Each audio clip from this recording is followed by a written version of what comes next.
60 साल की सर्विस में संविधान में भी है कि 60 साल की सर्विस के लिए कॉन्ट्रैक्ट नहीं बना।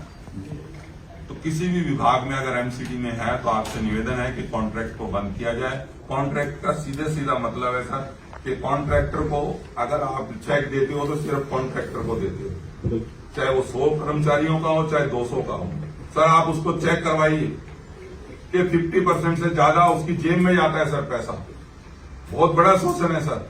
आपके जितने ऑटो टीपर है यहाँ आए हुए हैं सर, ऑटो टीपर्स की बुरी हालत है सर। ऑटो टीपरों की हालत ये है कि 300 गाड़ियां चल रही है जिसमें गाड़ी चलती है 20, 30, 40, इससे ज्यादा गाड़ियां नहीं चलती हैं।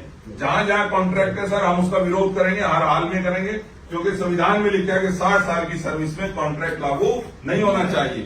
तो इसलिए आपसे निवेदन है कि आप एमसीडी में कॉन्ट्रैक्ट बेस को खत्म करके इनको पे रोल पे लिया जाए। ये 20-20, 25-25 साल से बच्चे जो हैं ये नौकरियों पे हैं, ये पे रोल पे आने चाहिए। इसके साथ साथ सर ये जो इनको जो सैलरी दी जा रही है उसमें जब कॉन्ट्रैक्टर को कमीशन दे रहे हैं तो आपसे निवेदन है कि वो सैलरी अगर इनको 16 दे रहे हैं तो उसको कम से कम एक बंदे की आपके ऊपर लेवी जो आ रही है वो 20-25 हजार रुपये आ रही होगी, तो वो सैलरी क्यों ना उन्हीं बच्चों को बढ़ा के दे दी जाए ताकि वो काम अच्छे से हो सके।